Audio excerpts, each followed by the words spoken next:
নজর রাখবো পরবর্তী সংবাদে। আমার জন্ম বাংলাদেশে নয়, জন্ম আমার ভারতে, কোট আনকোট বক্তব্য তাসলিমা নাসরিনের। অর্থাৎ বাংলাদেশের একেবারে বিখ্যাত, শুধুমাত্র বাংলাদেশ বলা ভুল, বিখ্যাত লেখিকা তাসলিমা নাসরিন তার বিস্ফোরক মন্তব্য এই মুহূর্তে দাঁড়িয়ে। কিন্তু কেন কেন হঠাৎ তিনি এমনটা দাবি করেছেন? আমার জন্ম বাংলাদেশে নয়, জন্ম ভারতে, কেন এই কথা উল্লেখ করেছেন তাসলিমা নাসরিন? প্রশ্ন উঠে আসছে ইতিমধ্যেই নেটিজেন থেকে শুরু করে গোটা দেশ এবং বাংলাদেশ থেকেও। কথা বলবো, টেলিফোন লাইনে রয়েছেন এক্সিকিউটিভ এডিটর নীল। নীল, তাসলিমা নাসরিন বরাবরের জন্য তার যে লেখা, তার যে লেখনীর মধ্যে তিনি প্রতিবাদ জানিয়ে এসেছেন বিভিন্ন ভাবে।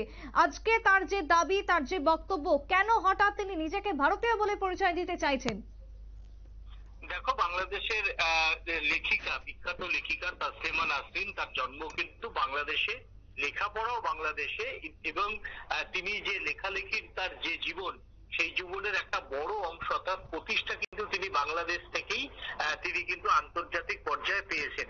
কিন্তু তার একটি বই বিতর্কের জেরে কিন্তু তাকে বাংলাদেশ ছাড়তে হয়, এবং তারপরে তিনি ভারত সহ বিভিন্ন দেশে এখন আশ্রয়ে রয়েছেন। আজকে তিনি দিল্লিতে একটি পুজো কমিটির ডাকে সাড়া দিয়ে সেখানে দুর্গাপূজার উদ্বোধনে গিয়েছেন।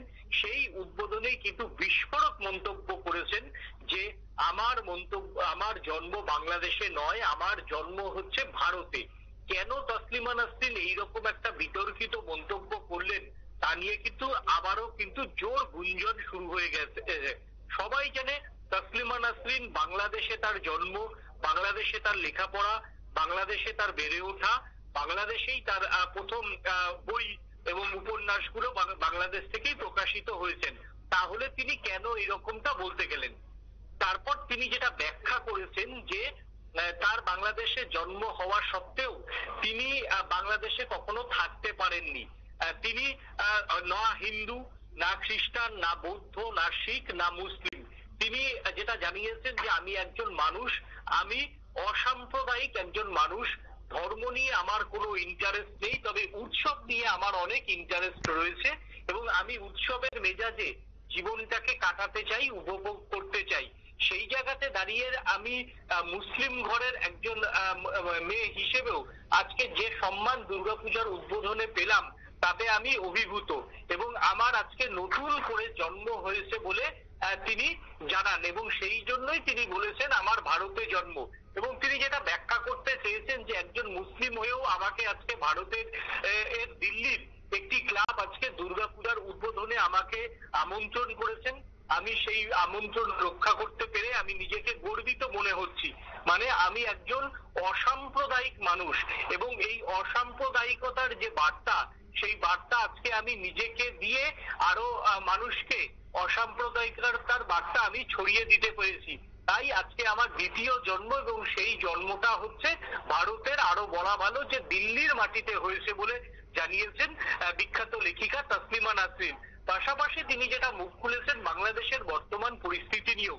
বাংলাদেশে যেভাবে এখন সাম্প্রদায়িকতার আগুনে জ্বলছে, হিন্দুদের মারধর করা হচ্ছে, ধর্ষিতা হচ্ছেন হিন্দু নারীদের সম্পত্তি লুটপাট করা হচ্ছে, একের পর এক যে হিন্দু নির্যাতন, সেই হিন্দু নির্যাতন নিয়েও তিনি মুখ খুলেছেন যে একটা অসাম্প্রদায়িক বাংলাদেশ, যে বাংলাদেশ হতে পারত, যে বাংলাদেশে সাম্প্রদায়িক এর বীজ থাকতো না, সেই বাংলাদেশ আস্তে আস্তে আরো জামাত সহ ফান্ডামেন্টালিজম গ্রুপের দ্বারা পরিচালিত হচ্ছে, এবং এই বাংলাদেশ আরো বেশি সাম্প্রদায়িকতার বিষে আগামী দিনে পড়বে বলে মনে করেন তাসলিমা নাসরিন। তাই তার এই রকমটা ভাবতে, বাংলাদেশকে একটা সাম্প্রদায়িক রাষ্ট্র হিসেবে ভাবতে তার খুব কষ্ট হচ্ছে, এবং তিনি ভারতে থেকে যে অসাম্প্রদায়িকতার বার্তা তিনি আজকে পেলেন তাতে তিনি অভিভূত, এবং তার এটা দ্বিতীয় জন্ম বলে তিনি আজ দিল্লির বাসীর কাছে তিনি জানিয়েছেন যে এইরকম রাষ্ট্রই হওয়া উচিত, যে রাষ্ট্রে ধর্ম থাকবে কিন্তু ধর্মের সঙ্গে উৎসবও থাকবে, উৎসবে যে কোনো মানুষ পার্টিসিপেট করবে, উৎসবে একে অপরের আনন্দ ভাগ করে নেবে, এরই নাম ধর্ম। এই ধর্মই পৃথিবী জুড়ে হওয়া উচিত বলে মনে করেন এই বিখ্যাত লেখিকা। একেবারে তাই। ধন্যবাদ তোমায় নীল। অর্থাৎ এই মুহূর্তে দাঁড়িয়ে তাসলিমা নাসরিন তার যে বক্তব্য এবং তিনি যে বিস্ফোরক বক্তব্য করেছেন তাতে করে এক প্রকার পরিষ্কার যে বাংলাদেশের বর্তমান যে সাময়িক পরিস্থিতি এবং সাময়িক পরিস্থিতিকে দাঁড়িয়ে তিনি বাংলাদেশের নাগরিক বলে নিজেকে পরিচয় দিতে এক প্রকার দ্বিধাবোধ করছেন, যার জন্য তিনি নিজেকে ভারতীয় বলে পরিচয় দিলেন। বিখ্যাত লেখিকা তাসলিমা নাসরিনের এই বক্তব্য, বিস্ফোরক বক্তব্যকে কেন্দ্র করে ইতিমধ্যে শোরগোল পড়েছে নেট মাধ্যমে। ছোট্ট বিরতির পর ফিরে আসবো, সঙ্গে থাকুন।